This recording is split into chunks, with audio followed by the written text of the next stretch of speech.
casi que todas las personas en el mundo saben de Judas. Saben de este personaje que es la traición en carne.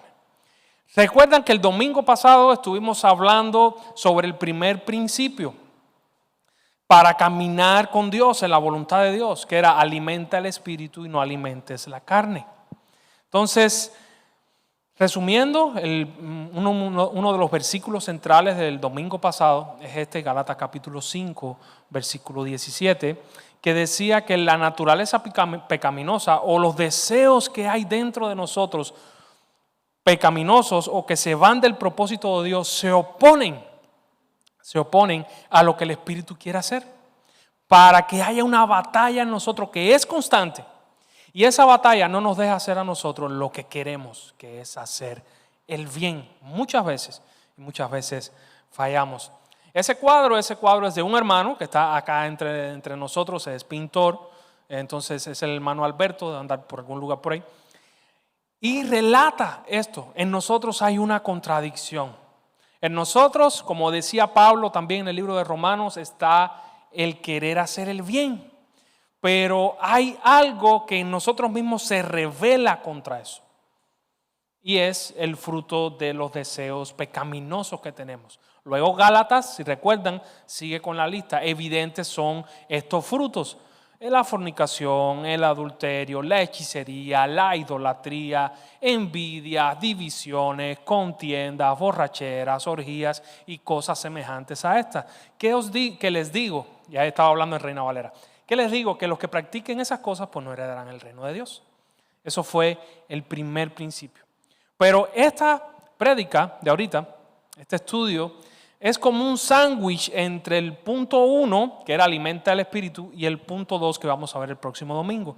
Es un sándwich porque Judas, el personaje de Judas en la Biblia, nos presenta algo que es una alerta para ti y para mí hoy. Y es lo que quería compartir. Es una alerta de cómo ese fruto de la carne puede estorbarnos a nosotros. A lo mejor no al punto de Judas, pero sí puede estorbarnos grandemente a nosotros. Judas estaba cerca de Jesús. En la Biblia hay dos discípulos que se llaman Judas. Judas Iscariote y el otro Judas. El Iscariote es el que traiciona a Jesús por 30 monedas de plata. Y es del que hoy vamos a hacer como una radiografía de esta persona. ¿Qué enseña la Biblia de esta persona? Entonces estaba muy cerca de Jesús, pero estaba muy lejos de Cristo. Judas, si en la Biblia no vinieran versículos que hablaran específicamente de cosas malas de él, pues pudiéramos decir de Judas que era un discípulo intachable. Pudiéramos decir su perfil público: si tú fueras uno de los 12, ponte en los zapatos de uno de los 12, y tú estuvieras haciendo ministerio con Judas, para ti Judas fuera un seguidor fiel de Jesús. Judas era funcional y era competente. Tan competente que él tenía la bolsa, era el tesorero del grupo, él administraba las finanzas del grupo, robaba de esa bolsa y nadie se daba cuenta. Judas era competente y era funcional. Judas era digno de confianza, era el tesorero.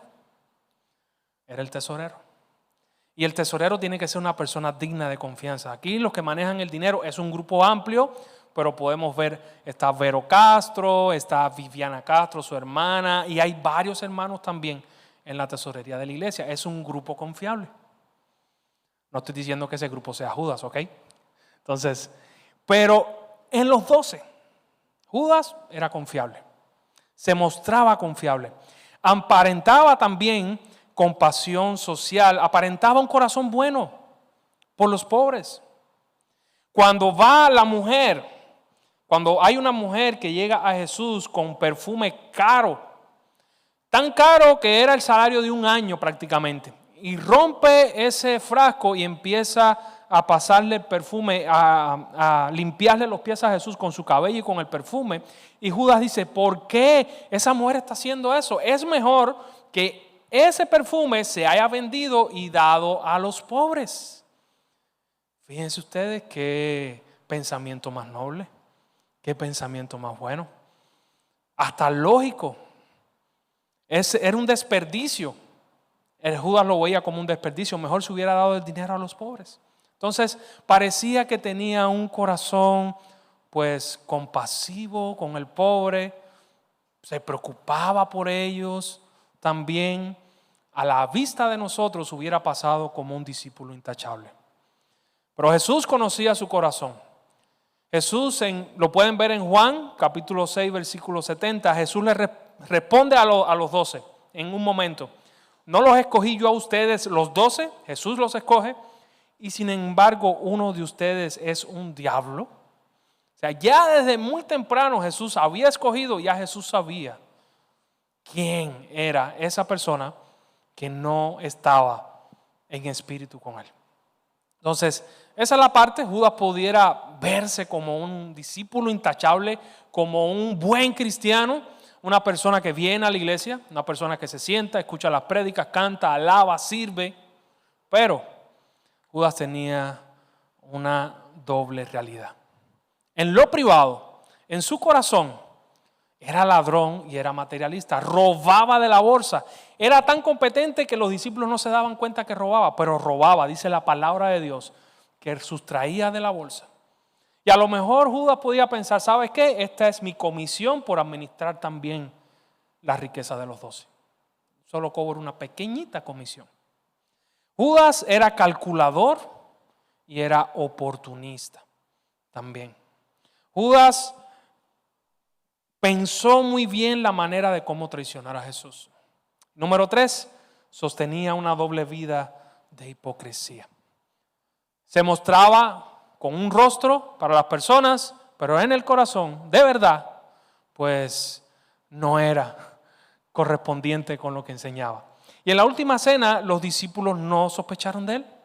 En la última cena, pasó como uno más. Incluso cuando Jesús le dijo, lo que vas a hacer, hazlo pronto, dice en los evangelios que los discípulos pensaron, es que a lo mejor le hace falta algo para la cena y el Señor y Jesús lo mandó a buscar algo.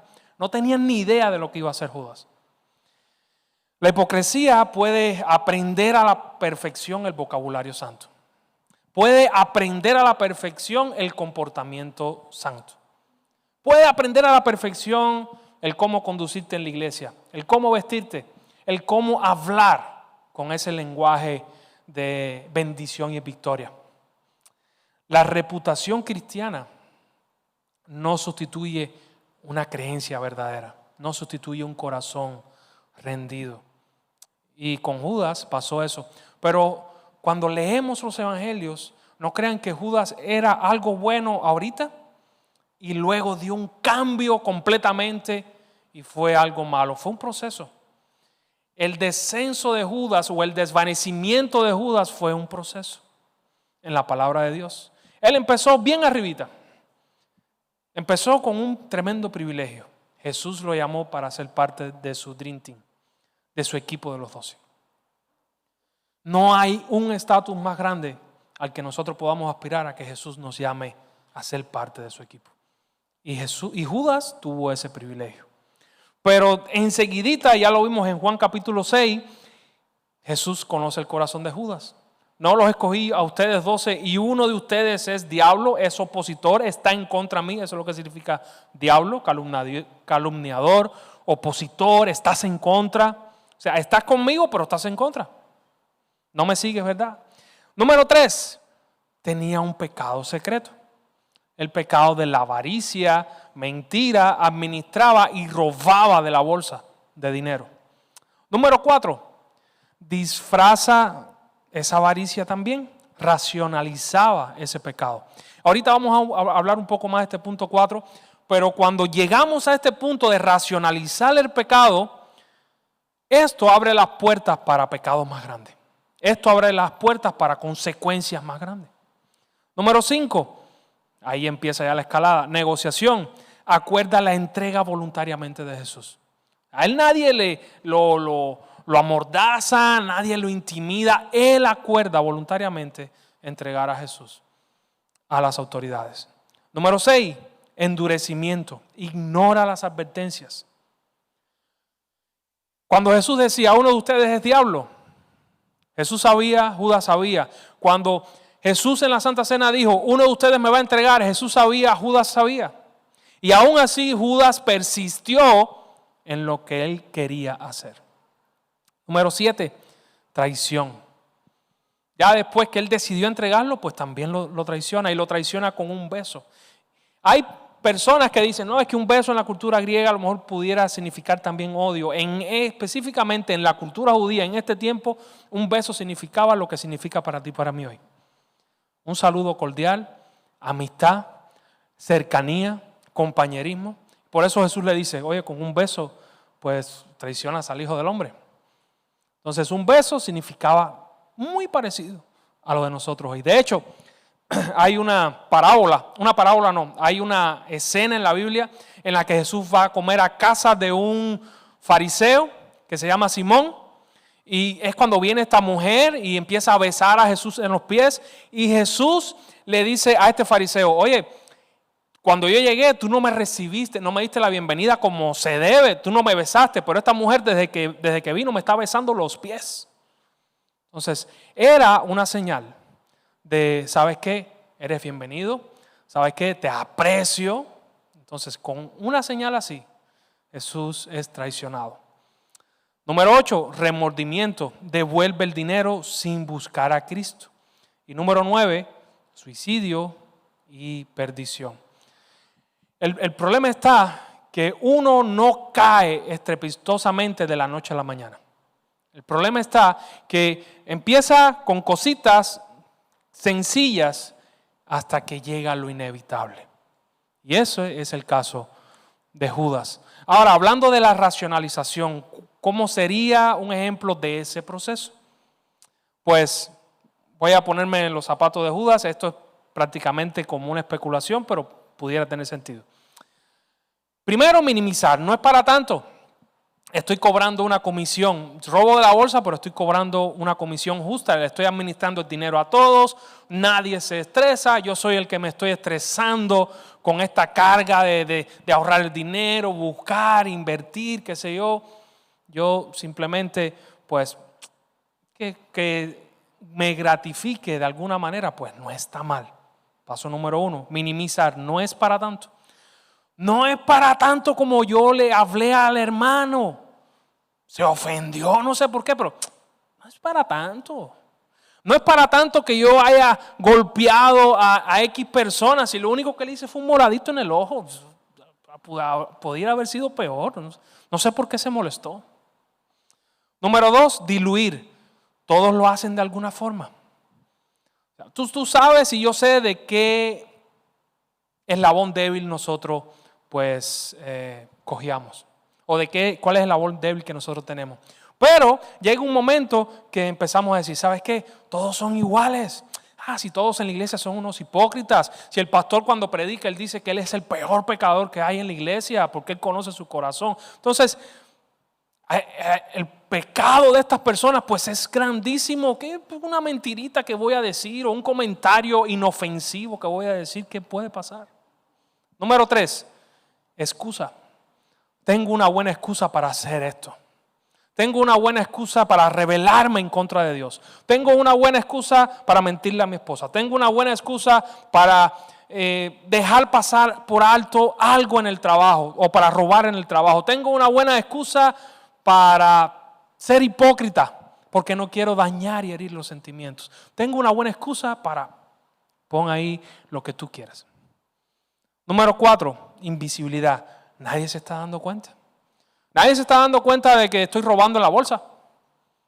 Nadie se está dando cuenta de que estoy siendo hipócrita con alguien. Nadie se está dando cuenta de los videos que estoy viendo en la noche en mi computadora o en mi teléfono.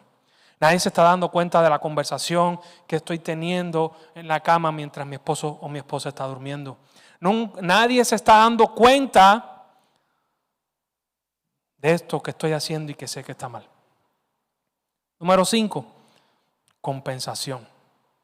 Pues sigo sirviendo en la iglesia, así que estoy bien. es verdad que estoy robando.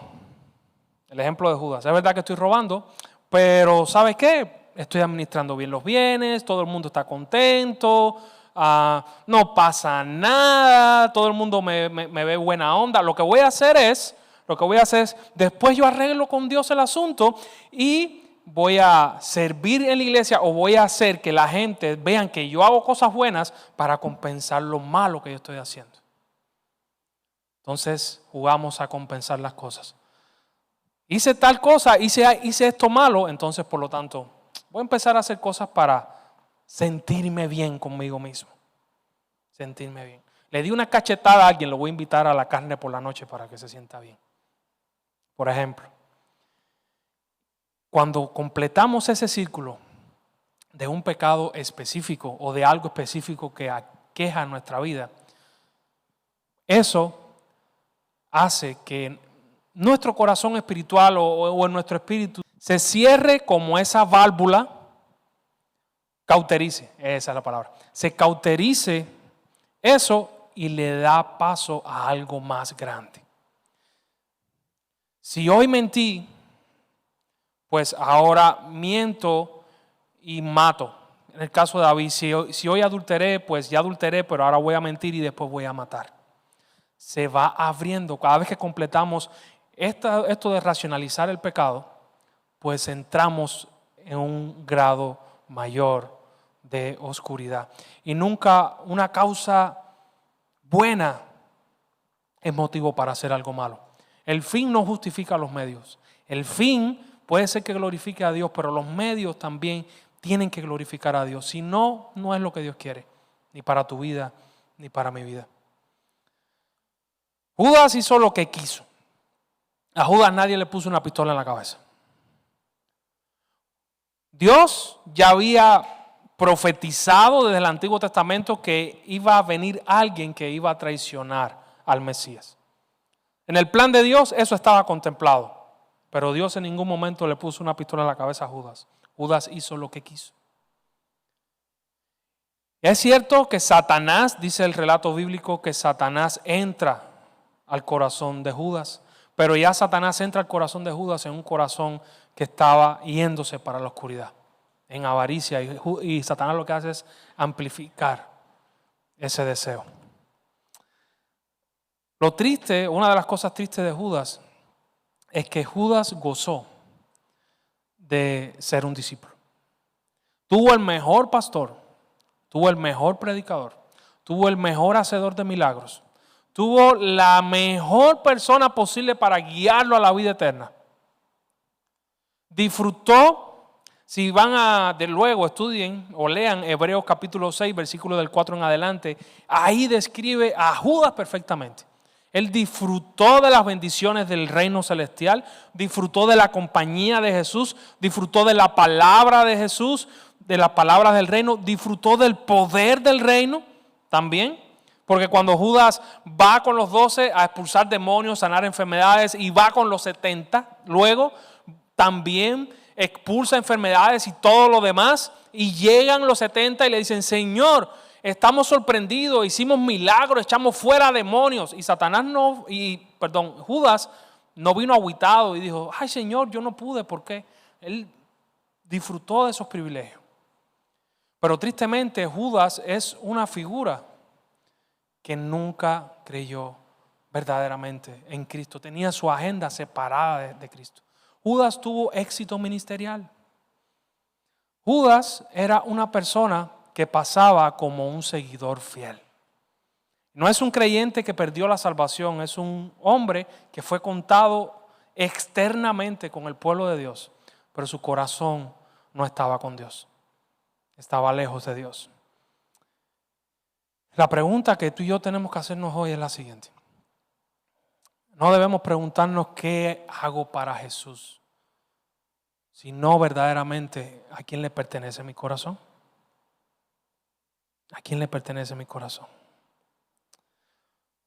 Lo curioso o lo irónico de Judas es que fue uno de los últimos testigos de Jesús en que testificó y dice, he pecado. Judas diciendo, he pecado entregando sangre inocente.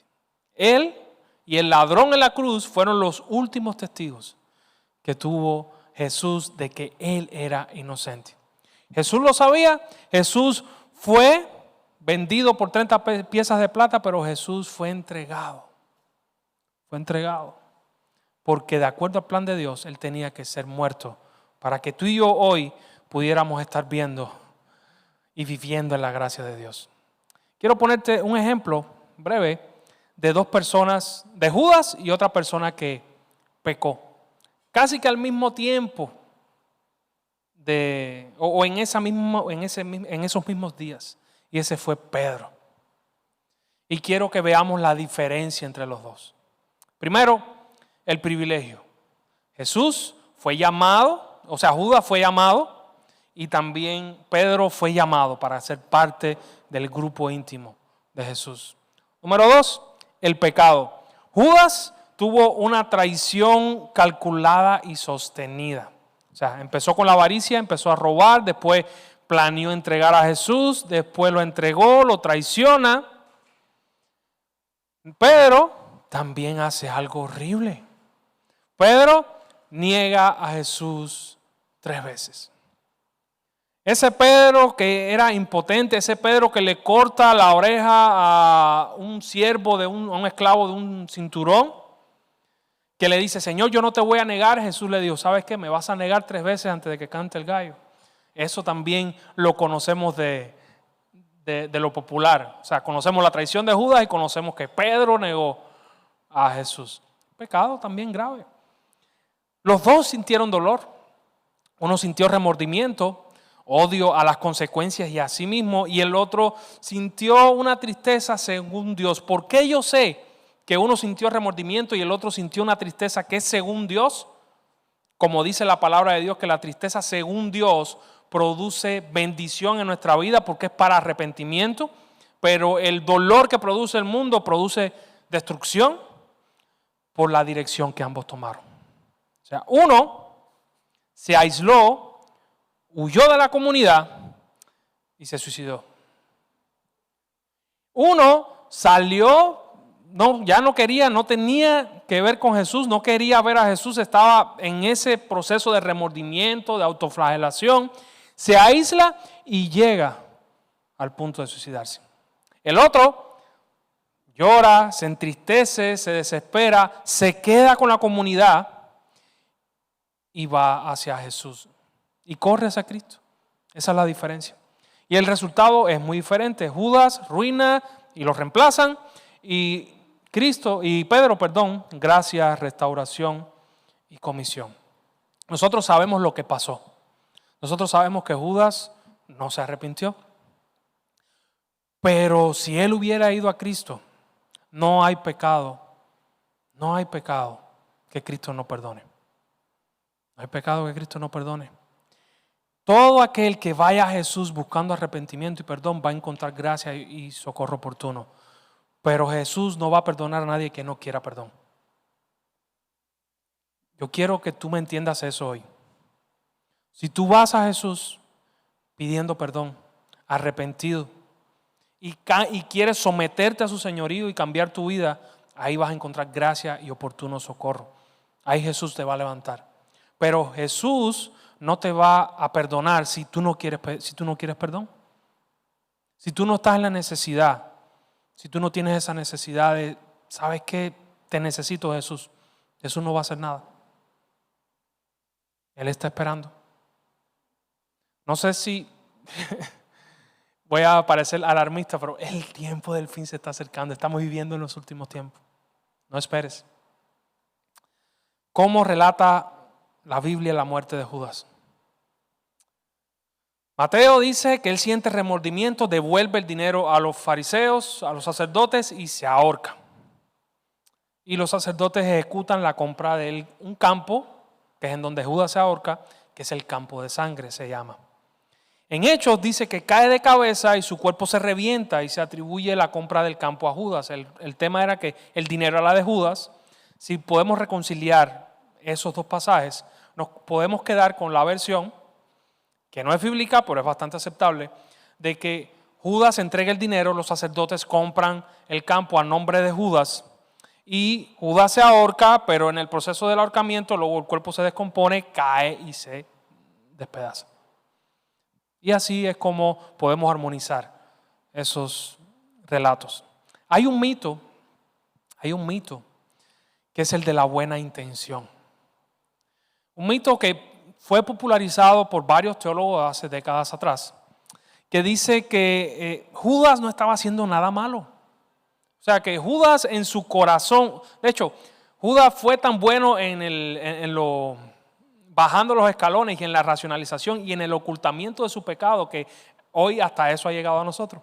Entonces, estas personas dicen que Judas no tenía una intención mala. Lo que Judas quería era que Jesús demostrara su poder. O sea, le estaba abriendo una puerta a Jesús, una oportunidad para que Él demostrara su poder. ¿Qué más? Si en los evangelios lo demuestra desde el principio de los evangelios hasta el final. Pero la Biblia revela otra realidad distinta.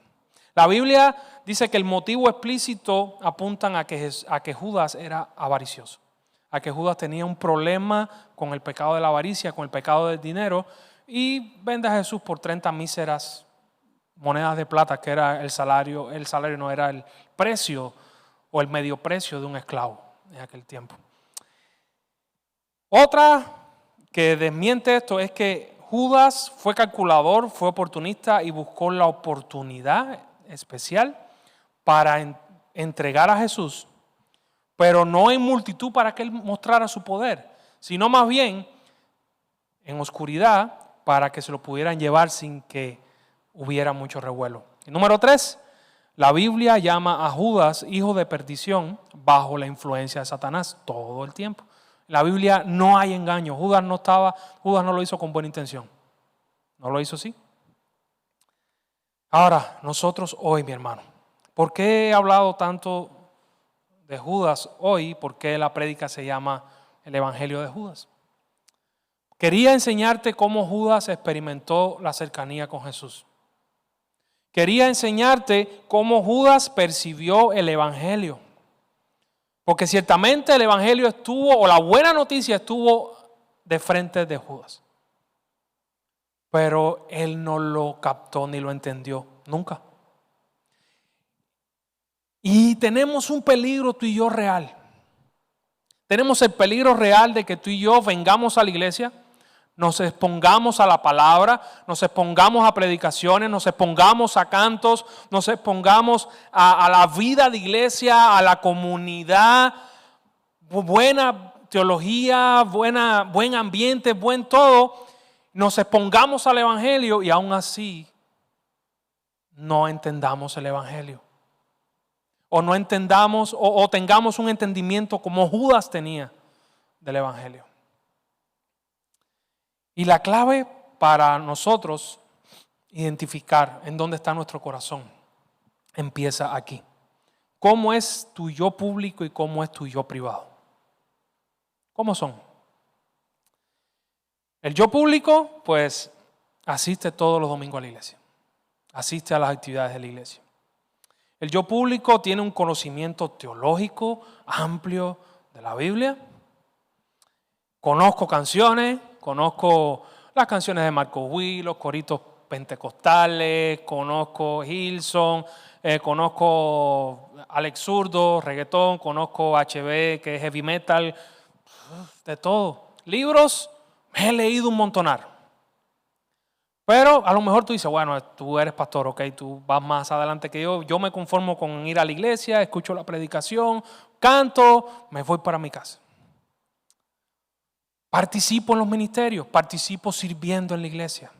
Sirvo en ministerio X, Y, Z. Pregunto, ese yo público tuyo, no solo en la iglesia, no solo en tu trabajo, no solo con tu esposa o esposo, ¿tiene relación con el yo privado? ¿Qué tan lejos está ese yo privado del yo público?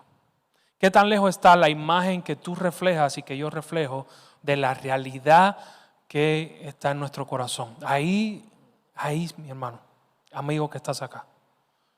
Es el primer punto para ti, para mí hoy.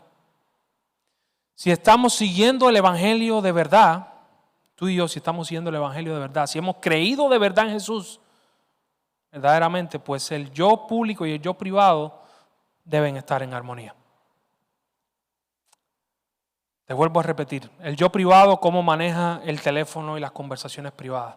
A lo mejor tú dirías, yo no cambio a Jesús por 30 monedas de plata, como un reel que me pasaron hace un tiempo atrás. Yo no lo cambiaría, pero a lo mejor lo cambias por el teléfono, a lo mejor lo cambias por una conversación, a lo mejor lo cambias por los videos que ves, a lo mejor lo cambias por tu ira, a lo mejor lo cambias por tu depresión, a lo mejor lo cambias por tus prejuicios. ¿Por qué cambias a Jesús? ¿Por qué cambias a Jesús tú? A lo mejor lo cambias por dinero, a lo mejor lo cambias por... Ponle ahí, ¿por qué lo cambias tú? ¿Cómo eres cuando nadie te ve? Porque cuando nadie te ve, Jesús está ahí. Él es omnisciente. ¿Cómo eres cuando nadie te ve? Señales de alerta en nuestro corazón. Primero, vamos a hablar de el dinero y el estatus. Avaricia. Voy a usar a Judas como ejemplo, pero ahorita en nosotros. ¿Tienes obsesión por marcas? ¿Por cosas buenas? ¿Estás anhelando desesperadamente, énfasis en desesperadamente, algo más para tu vida? ¿Te comparas constantemente con las personas que están a tu alrededor? ¿Te comparas constantemente compites con los reels que ves en Instagram y en Facebook de la gente súper exitosa y después que terminas de compararte te deprimes porque no estás en Dubái, no tienes el carro del año ni tienes lo que ellos tienen? ¿Estás presto para pequeñitas deshonestidades en tu vida? ¿Incongruencias? ¿Mides tu valor por lo que posees? ¿Estás afanado en alcanzar cosas y quiero y no tengo y alcanzo? Avaricia. Puede aparecerse de diferentes tipos en nuestra vida. Número 2, hacer de Dios un instrumento o intentar manipularlo, como Judas quería también. Cuando tú y yo intentamos que Jesús se ajuste a nuestro proyecto de vida, muchas veces nos pasa. Queremos nosotros ser Dios y que Jesús pues sea un complemento. Queremos usarlo a Él para nuestra gloria.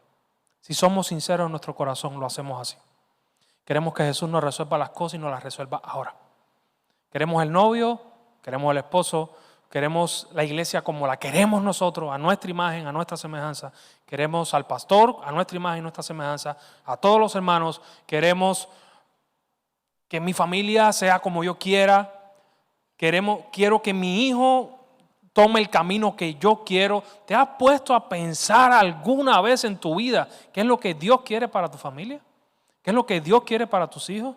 ¿Qué es lo que Dios quiere en tu trabajo? ¿Qué es lo que Dios quiere en tu matrimonio? ¿Qué es lo que Dios quiere? ¿Te has puesto a pensar en eso? Número 1. Número 2, ¿te has sometido a lo que Dios quiere para tu vida, tu familia, tus hijos, tu trabajo, tu matrimonio? Todo eso, tus relaciones, ¿te sometes a eso? ¿O tomas el camino de la racionalización? ¿Tomas el camino de Judas? Mi hermano, la salvación es por gracia. Creer en Jesús es por gracia. Pero creer implica someterte a Jesús.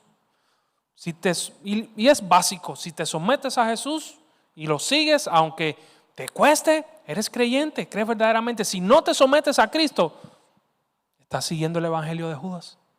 Ese es el evangelio de Judas. Cerca, pero no. Cerca, pero no. Número 3, sordera espiritual, endurecimiento.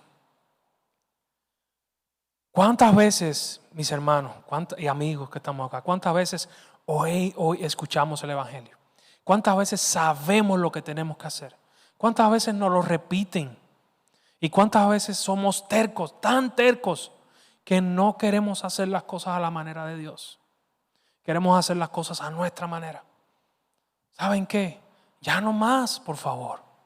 Ya no más. Es por tu bien, es por mi bien, es por el bien de tu familia, es por el bien de la iglesia. Ya no más. ¿Hasta cuándo tienes que sufrir? ¿Hasta cuándo tenemos que sufrir hasta entender que el camino de Dios es el mejor? Y la manera de Dios es la mejor. Yo sé que tú tienes tu plan, tú tienes tu agenda, tú tienes la manera de ver la vida y las cosas, pero hasta que eso tú no lo sometas a lo que Dios quiere hacer en tu vida, oye, no la vas a hacer. De verdad, no la vas a hacer. Rechazar la corrección, reaccionar a la confrontación, intentar explicar, culpar o esconder las cosas debajo de la alfombra, las cosas debajo del tapete. Ese es el evangelio de Judas. También.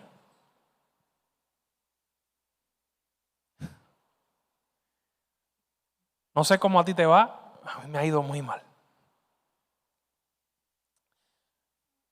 No tienes que alzar la mano, por favor. Solo haz esto entre tú, Dios y el corazón. Guía de autoexamen. ¿Mi vida cristiana pública es significativamente mejor que mi vida privada? O sea, lo que yo reflejo públicamente a las personas, ya sea iglesia, cristiano o no cristiano, es mucho mejor que la oscuridad que tengo dentro y en la que yo pues paso tiempo con mi oscuridad y me deleito y demás. Número 2. Uso lenguaje espiritual para tapar decisiones que en realidad alimentan mi ego o el materialismo.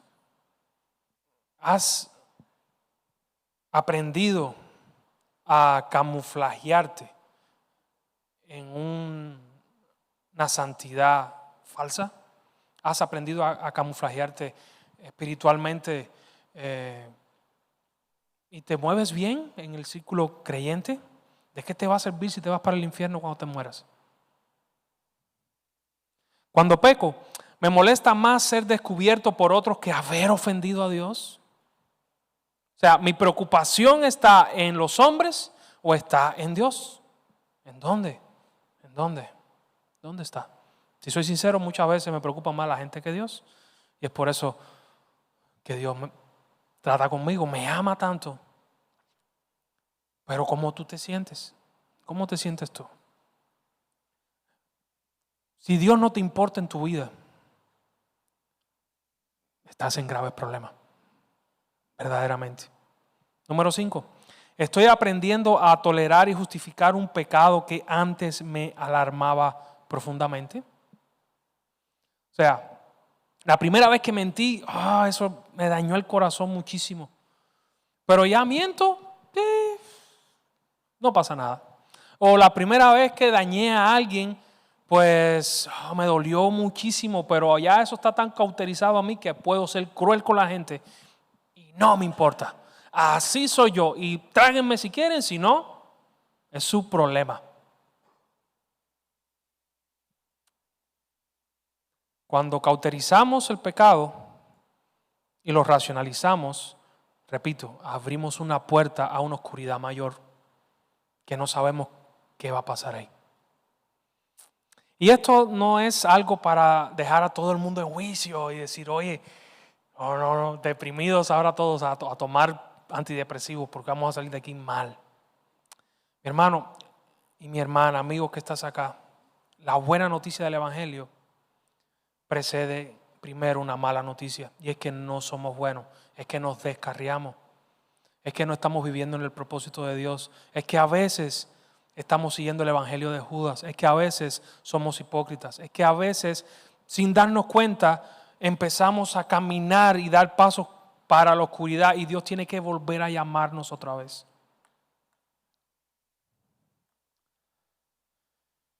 Mi hermano, mi hermana, amigo que estás acá. 3 pasos básicos. Si te has sentido identificado hoy con algo del evangelio de Judas, si crees que has estado viviendo algo del evangelio de Judas en tu vida hasta ahorita, yo creo que hoy es un buen momento para dar un giro radical a eso. Yo creo que hoy es un buen momento en el que tú puedas y yo pueda reafirmar nuestro corazón y decir, ¿sabes qué? Ya no más. Ya voy a hacer las cosas como Dios quiere que las hagamos. Ya no voy a ser tan permisivo, ni en mi vida, ni en mi familia, ni en mi iglesia. Voy a hacer las cosas a la manera de Dios. Y punto. Y punto. Número 1, luz, no administración. Con el pecado no se juega. Con el pecado no se administra. El pecado no se gestiona ni se controla, en el sentido de tú por ti mismo no vas a poder lidiar. Eso es una noticia que tengo que darte. No vas a poder lidiar con eso tú. ¿No te has dado cuenta que siempre estás en lo mismo y en lo mismo? No vas a lidiar con eso. Tú solo no puedes. La manera que Dios ha decidido es que tú y yo vayamos a Dios y expongamos nuestros pecados, nuestra oscuridad a Él, y ahí es cuando nos limpiamos. Te voy a dar una receta. No es general, o es general, pero cada uno tiene su caso. Te voy a dar una receta que David da en el Salmo 32, capítulo 32, versículo del 3 al 5. Permíteme leerlo un momento. Una receta que muy probablemente alivie tu ansiedad, tu depresión, tu manera de estar mal en la vida. ¿Saben qué? David lo experimentó. Escuchen lo que dice. Salmos 32, versículos del 3 al 5. Mientras me negué, este es David después de que adulteró con Betsabé, después de que mató a Urías, después de que hizo todo esto.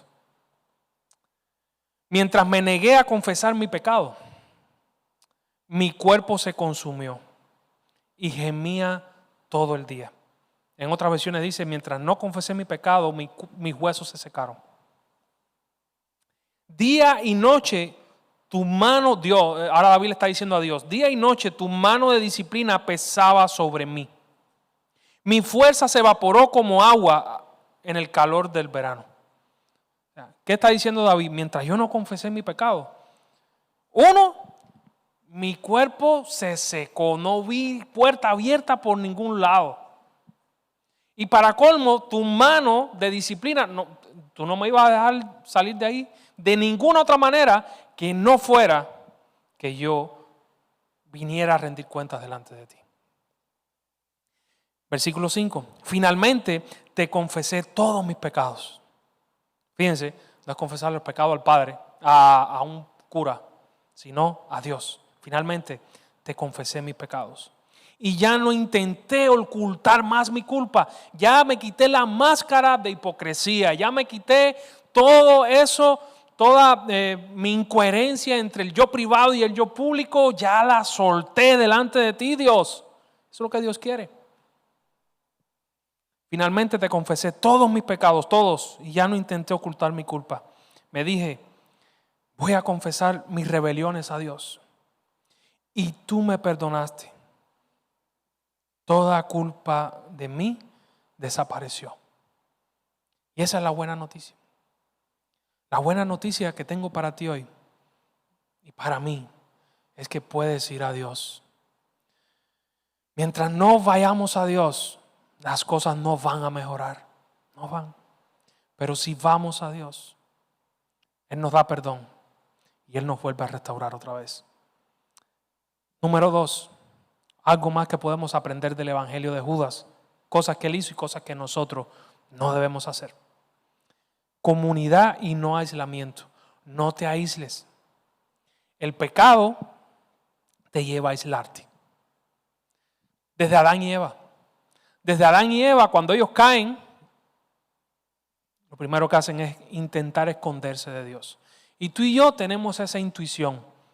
Sabemos que la embarramos y nos intentamos esconder. Nos intentamos esconder de Dios primero, después del pastor, después de la gente. Nos empezamos a aislar. Y ese aislamiento no es bueno. Es contraproducente totalmente. Yo sé que tu cuerpo y tu espíritu y emocionalmente tú quieres aislarte cuando eso pasa. Pero no está bien. No vas a ir por un buen camino. No vas a ir. Judas se aisló. Pedro, triste, destruido, como sea, se quedó donde único podía sanar. Donde único. hermano, mi hermana que estás aquí, mi amiga, hoy vivimos tiempos muy difíciles, muy difíciles. Tiempos que incluso, si confieso aquí, hay domingos que yo me levanto en la mañana y le digo a mi esposa, se llama Dayami, es la mujer más hermosa de aquí, le digo, ¿sabes qué? Hoy no quiero que estar en el culto, en el servicio. Hoy no quiero. Hoy lo que quiero es despertarme, que sean las 8 de la mañana y que mi mente esté en blanco hasta las 3 de la tarde. No quiero. Y esos días que no quiero es cuando más lo he necesitado. Si cedes a la idea de me voy a aislar, no, estoy estresado, no voy a ir al culto, no voy a ir al servicio. Oye, vas a dejar de ir a un lugar donde hay una comunidad que te pueda animar, hay un lugar donde la mayor garantía de que la presencia de Dios va a estar y puede hacer algo en tu vida o darte una palabra es este lugar. Entonces tú mismo estás eligiendo, ¿sabes qué? No quiero, sinceramente quiero perderme esa bendición. No quiero exponerme, al menos ni exponerme a lo que Dios me va a hablar. Pero eso es otro engaño de Satanás para tenerte más esclavizado, para que no puedas salir de donde estás. No te aísles. La vergüenza siempre te dirá, escóndete. Cuando pecamos, no queremos ir a Dios. La vergüenza siempre nos dice, ¿sabes qué? No, ¿sabes qué? Ahora tienes que portarte muy bien para que Dios te vuelva a aceptar. Eso es satánico completamente. Cuando peques, ve a Dios y ahí vas a encontrar ayuda y oportuno socorro. No tienes que hacer nada para que Dios te vuelva a aceptar. Solo tienes que ir a Él. Número 3, Cristo, no condenación. El Evangelio no te va a ofrecer impunidad nunca. El Evangelio no ofrece impunidad. Nosotros a veces tenemos que sufrir consecuencias, pero la consecuencia mayor ya la pagó Jesús. La muerte la pagó Jesús. Ya tú no tienes que morir ni ser condenado eternamente si hoy crees en Jesús. Vuelvo a repetir, esto es importante. Dios va a perdonar a todo aquel que quiere ir a Él. A todo el que vaya a Él va a encontrar ayuda, va a encontrar restauración. Pero al que no vaya a Él no va a encontrar nada porque no lo está buscando. Si estás luchando con desesperación profunda, aquí somos casi que 100 estadísticamente, pues es muy probable que haya una persona aquí que haya tenido ese tipo de pensamiento. Si has tenido o si estás batallando de tal manera que estás pensando eso, uno, ve a Dios, no te demores, ve a Dios, Él quiere que tú salgas de eso. Y dos, busca ayuda dentro de la comunidad. Busca ayuda con personas que tú sepas que te pueden ayudar y apoyar. No hay pecado que la sangre de Cristo no pueda cubrir si hay arrepentimiento genuino. Arrepentimiento genuino es decir, ¿sabes qué, Señor? Hoy es el día en que yo voy a creer en ti y voy a dejar atrás todo mi pasado oscuro. Ya no voy a jugar más con el pecado. Ya no voy a volver a mi vida atrás. Ya no voy a caer en nada que tenga que ver con los frutos de la carne. Ya quiero, Señor, seguirte y someterme a ti. No a los hombres, a ti. No te sometas al pastor. No te sometas a los líderes. Sométete a Dios. Sométete a Dios. Lo más inquietante para ti y para mí hoy de Judas y de cómo él experimentó el Evangelio no es que parecía un villano. Hoy lo conocemos como villano, pero en ese momento no parecía un villano, sino que podía parecer un discípulo. Podía parecer una gente que era cristiana. Podía parecer una gente que era bien intencionada. ¿A qué te parece esto? No te conformes con estar cerca de las cosas de Jesús. No te conformes con eso. Hoy puede haber un cambio en tu vida para bien. O puedes seguir en rebeldía y terminar mal.